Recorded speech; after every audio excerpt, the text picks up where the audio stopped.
안녕하세요. 오늘은 닭이 잎이 건강하게 만들어지면서 키울 수 있는 방법에 대한 이야기를 잠깐 해볼까 합니다. 기온이 참 닭이들이 성장하기 좋은 그런 계절입니다. 조금 있으면 이제 닭이들 키우기가 조금 힘들어지는 그런 계절이 올 텐데요. 한 20일 정도 남았다라고 생각을 하시면 됩니다. 저 같은 경우는 분갈이를 올해 많이 해줬기 때문에 닭이들이 많이 성장을 했습니다. 영양제를 많이 뿌려주지도 않았는데 많이 무럭무럭 새 잎이 나오면서 이렇게 조금씩 성장해 가는 모습을 이렇게 볼 수 있는데요. 전체적으로 많이 성장을 했고 꽃도 많이 피고, 그리고 분갈이했던 그런 닭이들 같은 경우는 새 잎이 나오면서 그동안 성장하지 못했던 것까지 다 무럭무럭 커가고 있는 모습을 보여주는데요. 지금 보이는 링고스타 같은 경우, 그리고 애성 같은 경우도 애성은 분갈이 하면서 주기가 부러진 거를 이렇게 옮겨 심었는데 이렇게 자구가 많이 나오면서 또 폭풍 성장을 해주고 있고, 링고스타 같은 경우도 잎이 이렇게 갈변이 되면서 줄기만 남아가는 그런 모습 때문에 참 고민을 많이 했는데, 분갈이를 하고 나서 이렇게 또 성인 주먹만한 얼굴로 이렇게 성장을 하고 있습니다.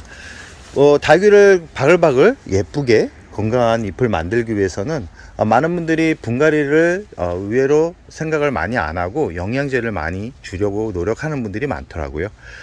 제가 매번 말씀드리지만 닭이의 기본은, 닭이가 예쁘게 성장을 할 수 있는 그런 바로미터는 바로 뿌리에 있다라고 생각을 합니다. 뿌리가 건강해야 물도 잘 흡수를 하고 영양제도 잘 흡수하는 거지, 영양제만 많이 뿌려준다 그래서 닭이가 성장을 한 게 아니라는 것을 꼭 말씀드리고 싶습니다. 특히 4월부터 6월까지는 닭이들이 조금씩 성장해 가는 모습을 볼 수 있기 때문에 이때 더 풍성하게 성장을 하기 위해서 기간이 주기적으로 영양제와 살충제, 살균제를 주는 게 아니라 일주일마다 이렇게 주는 분들이 있습니다. 일주일마다 주는 거는 오히려 독이 될 수 있다는 것을 꼭 말씀드리고 싶습니다.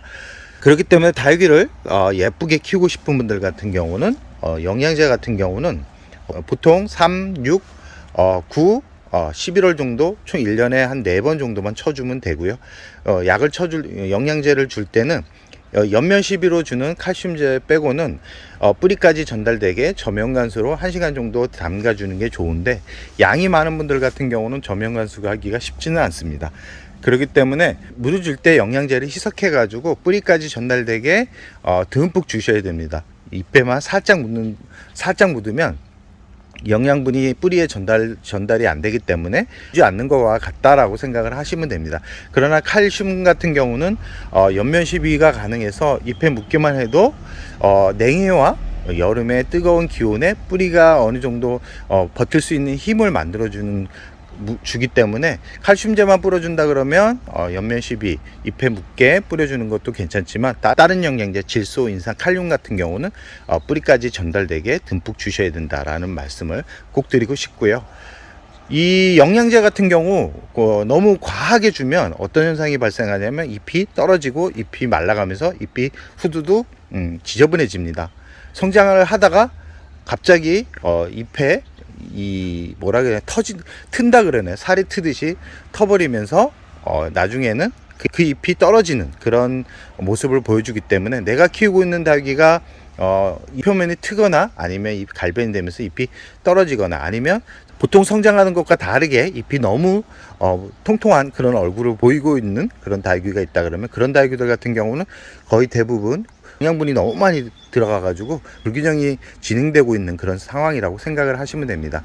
그런 상황이 오면 가장 먼저 어떻게 해야 되냐면, 그대로 두게 되면 줄기 부분에 질소 성분이 쌓여 가지고 결국은 줄기가 괴사되는 경우가 발생할 수 있기 때문에, 그런 경우는 흙을 털어 가지고 새흙에 담아주는 게 좋은데, 이 새흙에 담아줄 때는 상토를 너무 많이 넣게 되면 안 됩니다. 상토에는 영양분이 과하게 많이 들어가 있기 때문에 이 마사 비율을 좀 높여 가지고 약간의 영양이 부족한 상태로 만들어 준 다음에 어느 정도 뿌리가 회복한 상태에서 다시 상토를 넣고 회복하는 그런 기간을 주는 게 닭이를 건강하게 키울 수 있는 방법이라는 말씀을 꼭 드리고 싶습니다. 저 같은 경우는 영양제, 질소, 인산, 칼륨을 주기적으로 주긴 합니다.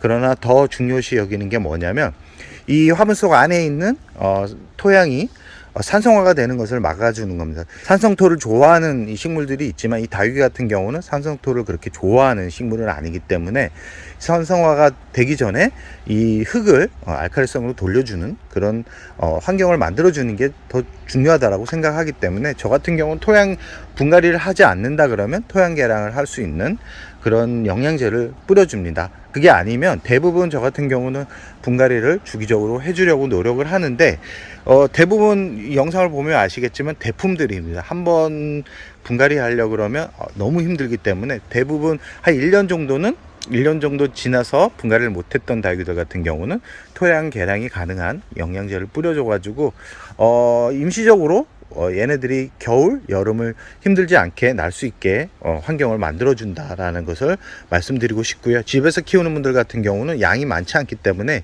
이 저명간수로 물을 듬뿍 주거나 분갈이를 하지 않았다 그러면 칼슘제 정도는 한 번씩 이렇게 뿌려주는 게 좋습니다. 칼슘제는 인체에 그렇게 해롭지 않기 때문에 이 베란다에서 뿌려줘도 크게 문제가 되지 않기 때문에 이 칼슘제 한 통이면 거의 한 1, 2년은 사용하는데 칼슘제 같은 경우는 물이 묻으면 이게 응고가 됩니다. 응고가 돼가지고 나중에 쓰기가 참 애매하기 때문에 채로 되어 있는 것을 구입해가지고 뿌려주면 아주 오랫동안 뿌려줄 수 있기 때문에 한번 관심을 가져보는 것도 좋고요.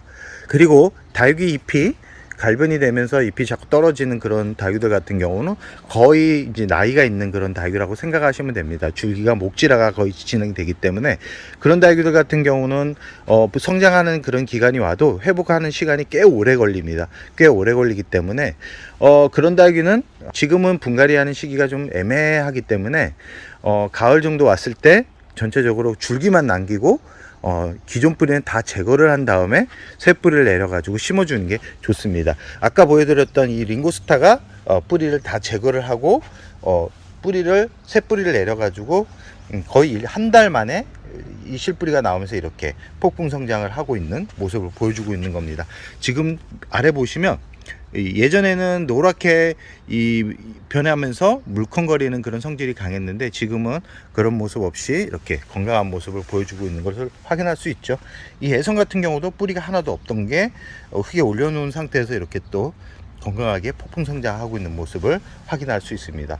이렇듯 이 다육이 잎을 짱짱하게 그리고 풍성하게 키우고 싶다 그러면 가장 먼저 이렇게 분갈이를 기본적으로 해주고, 오래된 다육이들 같은 경우는 뿌리를 그대로 두고 흙만 채워주지 마시고 한동안은 자리 잡는데 좀 시간이 걸리겠지만 새 뿌리를 내려가지고 새육에 심어주는 게 오히려 더 크게 성장을 시킬 수 있는 지름길이라는 말씀을 꼭 드리고 싶습니다.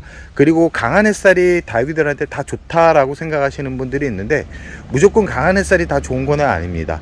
이 다육이 상태에 따라서 강한 햇살이 독이 될 수 있는데 오래된 다육이 그리고 잎이 비실비실 잎이 툭 건드려도 잎이 떨어지는 그런 다육이들, 그리고 분갈이를 한 지 얼마 안 된 어린 다육이들 같은 경우는 강한 직광보다는 반음지 하루에 3시간 정도 들어오는 공간에서 키울 때 더 건강하게 더 잎이 커지면서 풍성하게 키울 수 있는 방법이라는 말씀을 드리고 싶습니다.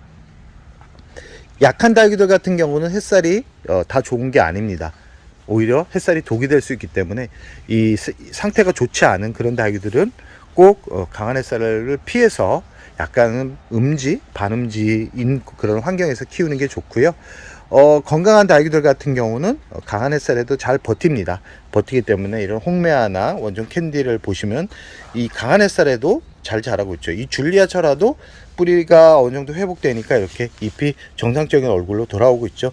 아마 줄리아철화를 3월에 봤던 분들은 이렇게 많이 달라졌어 라고 생각하는 분들이 많을 겁니다. 다육이는 이렇듯 뿌리만 제대로 자리를 잡는다 그러면 그동안 성장하지 못했던 것까지 다 성장을 했기 때문에 이 과도한 영양제보다는 어쨌든 뿌리를 먼저 생각을 해가지고 내 다육이 뿌리 상태를 먼저 점검하는 게 가장 중요하다라는 말씀을 드리고 싶습니다. 지금 계절에서 다육이 잎이 갈변이 되면서 떨어진다, 그리고 앙상한 줄기만 남는다, 그런 다육이들은 항상 이 화분 속에 있는 뿌리를 한 번씩 점검을 해가지고 뿌리 상태가 좋지 못하다 그러면 지금이라도 새우에 담아주는 게 좋다라는 말씀을 드리고 싶습니다. 살충제, 살균제는 예방적으로 한 번씩 쳐주는 게 좋고요. 이 깍지벌레가 생기면 다육이 잎이 풍성하게 만들어지지 않습니다. 그렇기 때문에 잎 사이사이를 잘 보셔가지고 하얀색 이물질이 있는지 꼭 살피셔가지고, 만약에 거미줄처럼 끈적끈적한 게 있다 그러면 약을 쳐가지고 빠르게 박멸을 하는 게 다육이를 예쁘게 풍성하게 키울 수 있는 방법이라는 말씀을 드리면서 오늘의 영상을 여기서 마무리할까 합니다.